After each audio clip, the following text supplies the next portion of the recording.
The Boston Celtics put on a dominant performance in game one, securing the victory. But Kyrie Irving had some choice words and comments after the game, saying that the fans weren't as loud as he expected. We'll be diving and looking at how that's kind of crazy. Plus, Kristaps Porziņģis was the X factor and was that surprising it guy for the Celtics after being out for over a month. We'll be diving in, looking at how those key changes have bolstered this Celtics expectations in the finals. All of that and more on this episode of Celtics Digest. I'm Bruce Veliz. Before we dive in, before we get in all this news though, I'd like to say we're going to try something new. So if you do enjoy the content, to hit that like button. Let's get into the content though at hand today. First, we're going to be diving in, looking at Kyrie Irving making some comments. And like I mentioned in the introduction, it is kind of crazy and blasphemous that Kyrie is making these assumptions. Now, we want to dive into it. We kind of knew that Kyrie was going to be a little rambunctious. He said he matured, but I didn't really think and believe in it after what had happened in recent years and recent history with this Celtics team. But if we want to look at this quote here, we can see from Celtics on NBC Sports Boston, and you guys probably have seen this quote everywhere, that Kyrie says that he thought it was going to be a little bit louder in there. Well, I can guarantee you that it was definitely a loud night in TD Garden. I could tell from the fans, you could hear them, and every time Kyrie Irving touched that ball, you could hear the boo coming from the crowd, loud as day. So, Kyrie, I have no idea what you're talking about. And to even back up that claim, let's look at your stats and let's see how well you performed. Oh, I forgot. You had 6 for 9 from the field, 0 for 5 from 3-point range with a minus 19 plus minus. Jrue Holiday, Derrick White were playing you like a glove, getting those clamps, getting those steals, 3 turnovers, 2 fouls with a total of only 12 points, 2 assists, and 3 rebounds to go alongside with it. Kyrie, I can tell you right now that the fans, the media, and everybody was in your head in that game. And trust me, I respect Kyrie. I'm not hating on him. But you can't come out and say these things. Say you mature. Say you don't want to be a villain in the Boston Celtics' eyes. But then have quotes like this where you're saying, oh, I don't think it's loud enough. Oh, I don't think that it's being crazy. Come on, bro. Let's be real here. You knew the intensity was going to be loud. You knew the intensity was going to be nuts. And let's look at this clip to show you some beautiful Celtics ball movement, but also to show you how realistically how loud the crowd was in last night's game. Just checked in. Porziņģis way outside, knocks down another. What a start in his finals debut. Irving blocked by Porziņģis. He's doing it all. Holiday, Hauser, three-pointer. It's a Celtic avalanche here in the first quarter, a 7-2. Come on, Kyrie. Come on. You can't tell me that you did not hear that crowd. You didn't hear all that noise from Kristaps Porziņģis getting those blocks, getting those. You can't hear all the momentum swinging and be like, oh, yeah, the crowd wasn't loud enough. Every time you touched the ball, you got booed. And look at your performance. It was not great at all. Guaranteed Luka Doncic was the only main contributor for this team. But you're the secondary scorer. You have to show up in these moments. Cannot be making comments like that, especially when you underperform. Let me know how you guys think down below in the comment section. How are your guys' reaction to Kyrie Irving in all of this mess? Also looking at the Boston Celtics here and kind of looking at how they were able to stop Kyrie.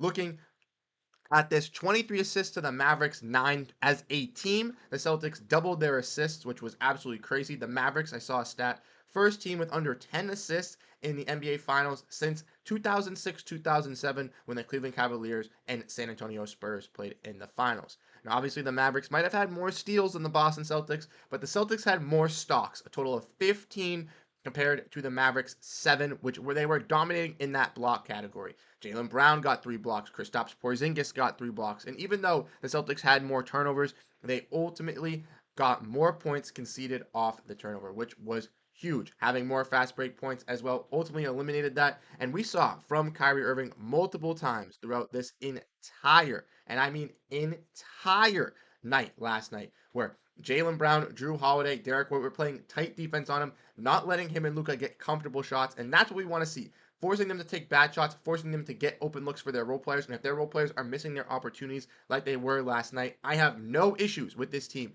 going throughout the playoffs. Let me know how you guys feel down below about all this Kyrie Irving news, as I think it's a little bit contradictory and crazy that he's making these comments, even claiming these things, because he doesn't want to be this villain, he doesn't want to be this bad guy, but Yeah, whatever. Next, let's dive in and look at the keys to winning yesterday's matchup because that's something I also want to harp and talk about when looking at Kristaps Porziņģis. If you guys missed our video last night, we had a post game breaking it down, but I'm going to kind of go into some more detail, going over some things that I did like seeing with the additions of Kristaps Porziņģis.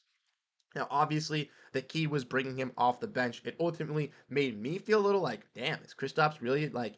I know he's playing tonight. I know he's fully ready to go. But after that, interview the day before the press conference, he was like, I'm definitely playing. I'm definitely playing, but sounded a little uncertain. I didn't really know. And then him coming off the bench definitely made me a little worrisome. Probably made the Mavs a little worrisome as well. But again, Kristaps Porziņģis seamlessly fit in like a glove, like all the players were saying. Last night was perfect. 2 for 4 from the field, from 3, 6 for 13 from the actual field, 20 total points with 6 rebounds, 3 total blocks, and was perfect from the free throw line. Ultimately got into his bag right when he started into the free throw line. First basket was with the first free throw line points. Then was working those mismatches down low in the post, in the mid range, and scoring over guys like Josh Green, scoring over guys like Jaden Hardy, scoring over guys like Luka Doncic. It looked easy for Kristaps Porziņģis. Let's not also forget to mention, though, the defensive side, right? 3 blocks for Kristaps Porziņģis, all coming in 1 quarter. And like I showed in the, beginning video here, as you guys, missed it in the saw in the intro. Obviously, he got that very good block on that fast break on Luka Doncic. Very, very cool to see, and obviously fantastic. Mavericks fans jealous Kristaps was not playing like this for them, but yes, stands out, playing really well. Smart decision by Brad Stevens and the coaching staff to rest him. I know I said I want him to ramp up a little bit, but I am absolutely ecstatic from what I saw last night. He looks good, looks ready to go. Yes, there was some plays on defense where he was on Luka Doncic where it wasn't the best, but ultimately in my eyes, he looked fully 100% fully sound, and that's all I want to see out of our third star. He was able to get by those big men, was able to show and showcase us and highlight us all the assets of his bag. There's nothing that is missing right now, and that is key for the Celtics' success. Also, talking about this Celtics team and breaking it down, the starters also came out and played fantastic team basketball. Jaylen Brown was key, getting 3 steals and 3 blocks on the defensive side and really being that engine, that motor to really keep this team in that motion. But Holiday, Horford, very consistent from the 3-point range, very consistent from the free throw line, while also nabbing a total of 15 total rebounds combined and a total of 8 assists combined. You love to see that out of our do-it-all, go-to star role players in our starting lineup. Derrick White also contributed really on hitting 2 big threes early on in the second quarter. Only finished with 1 more throughout the game, but a total of 15 points was another secondary guy to help out with the squad. And Tatum, look at the box score. You might not think he had the greatest game, 16 points, 11 rebounds, 5 assists, but was he a difference maker. Some sloppy passes, not going to blame you, not going to say that there weren't any sloppy passes, but he was fantastic. And also had opponents like this, triple teaming, quadruple teaming him. People on the Mavericks are saying, oh, we didn't double team Tatum. Oh, we didn't double team Tatum. Here's a prime example. They did this, allowed the Celtics to make the extra pass to the 3-point line. Luckily, in the first quarter, the Celtics were hitting those threes, but then later on in the game, they were making the smart passes around the 3-point perimeter to get the open shot open, or even just facilitate and get to the rack. We saw Jaylen Brown get some fantastic dunks. We saw Tatum get some fantastic finishes. Horford started off the game with a baseline slam. This is what you love to see, the team ultimately coming together and playing as a cohesive unit.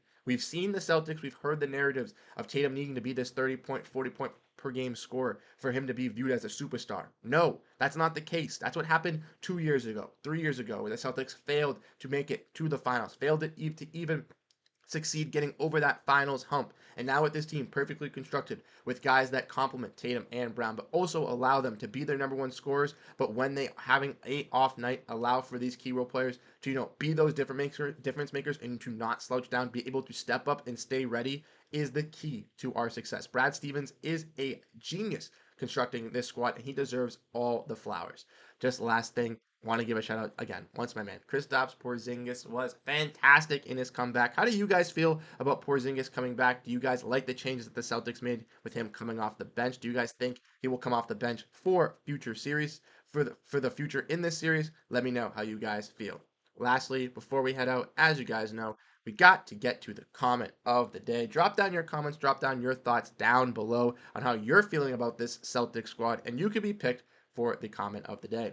Today's comment of the day is Nick NBA. Shout out to Nick NBA, another Celtics creator for communicating on Twitter, been communicating over on YouTube, watching each other's videos, and he does a fantastic job breaking down the Boston Celtics. Wanted to give a shout out to him, but he was nice enough to comment on our video saying, yes, sir, about the Celtics dub. And for sure, Nick, absolutely fantastic that they got the dub last night. I checked out your video today breaking down the Jayson Tatum breakdown, film breakdown. It was fantastic. If you guys aren't following Nick, go give him, a check. He brings fantastic Celtics content, doing deep dives, doing reactions similar to me. And who knows, maybe we can get a little collaboration going and we can have Nick and I alongside each other, either on here or on his channel as well. Once again, I want to say shout out to everybody that tuned into the video tonight. Shout out to everybody that came through to the stream. On Sunday, we will be live once again for a live watch along. We broke those numbers last game. So I will appreciate you guys if you guys do come out to that Sunday night. It'll be fantastic. Game 2 live watch along. We also hit 4,000 subscribers. So shout out to everybody that has hit that subscribe button. If you guys are at this point in the video, I really do appreciate it. That was our goal for the end of the playoffs,